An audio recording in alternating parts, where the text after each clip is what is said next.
Mga katingting, ito yung ating ginagawa ay para sa dryer.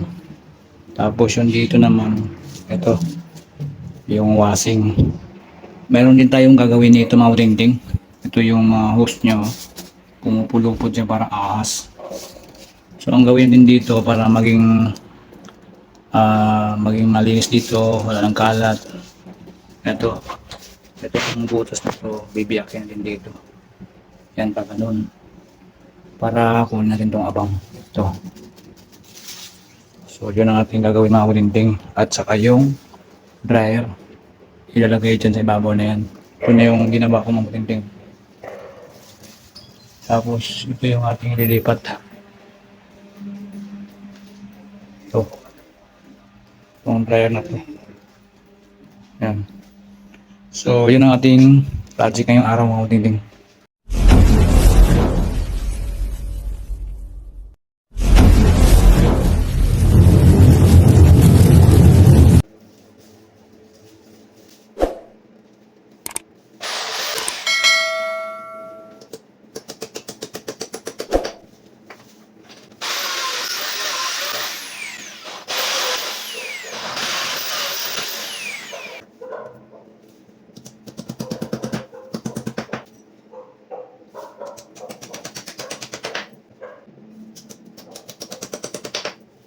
Ito mga kutingting, naglagay tayong expansion bolt.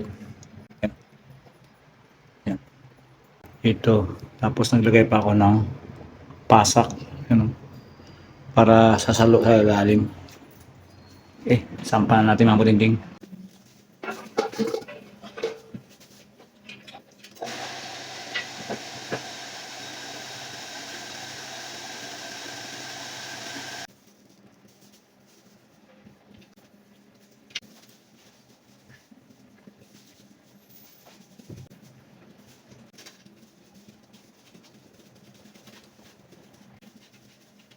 Kutingting.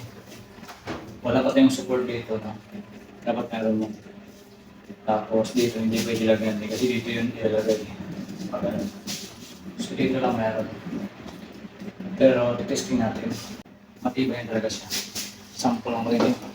Lalambitin ako. Hindi ko lang itong hindi.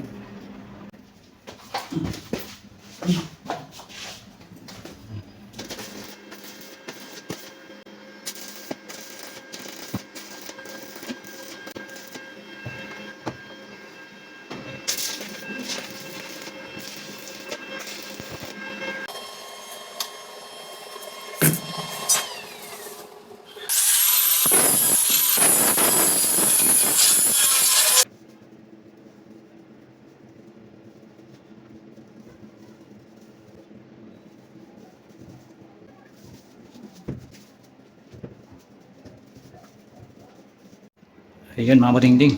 Tapos na tayo.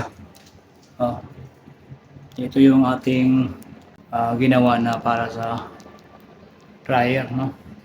Tapos yung ilalim yan, hindi ko na winilding yan kasi matibay na talaga mga matingting. Kumbaga nakasalo lang siya. So yun ang ating kukunin pag natuyo itong pintura mga matingting. Okay. Tapos magwa-wiring na ako dito ng mga outlet. Yung mga kali-kaliro sa mga kutintin, ilipat ko dito. Saka sinabit ko muna dito yung mga kaserola para lumawag tayo. Ngayon, kasi pag andito na yung dryer, kailangan talaga open to para makapasok siya dito. So yun, malapit na tayo matatapos mga printing. No? So natin gagawin ay yung linya ng dryer at saka yung washing. Gagawa tayo ng linya dyan. Yan ang ating gagawin. Kaso may mga breaker to. Sa washing, breaker naman sa pump. So yun ang ating pag-isipan kung paano natin gagawin. Tapos, ito na lang. Yung dito nga. Yung gagawin natin dito. Sa gilid. Pag nabuo na natin yan, dikit na natin tong washing dito. Sagad na natin sa dulo. Ayan. So kahit paano, lumulog-log ng konti. Mga kutinting.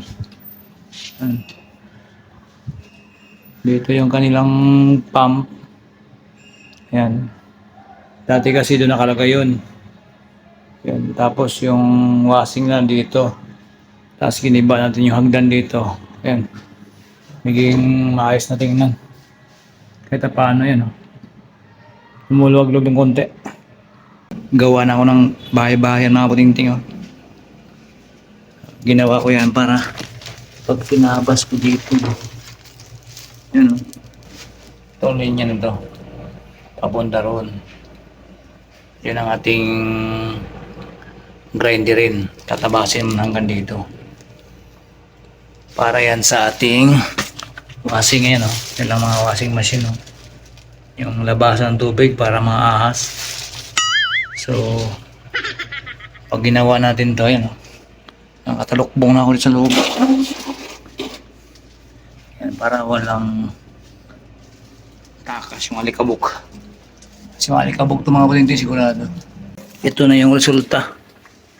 Ating ginawa kagabi. Grabing alikabok talaga. Ganyan naman yun. Eh mga puting hindi ko na videohan pala. Kaya ang ginawa natin oh. Nakalimutan ko na. Nakakamandali natin mga puting. Yan oh. Na-fix ko na. Ayan. Yan ang ating tubo. Nilagay ko na pala mga puting yung ating dryer. At tinitingnan ko dito. At nakita ko mayroong problema mga puting. Mataas ang kanyang control no. Kailangan ng upuan bago maabot ang kanyang control mga puting. At yung kanyang bukasan naman okay naman siya. Tapos dito naman sa kanyang washing nabubuksan naman siya. Pero pagka ikaw titingin dun sa labahan, delikado. Tatama yung ulo mo sa bakal mga puting. Kaya gawan din ng paraan to or kailangan natin ilipat talaga dahil nga napakadelikado. Lalo pagka nagmamadali ka, yan, sa ulo ang tama talaga mga puting. Kaya kailangan itong baguhin.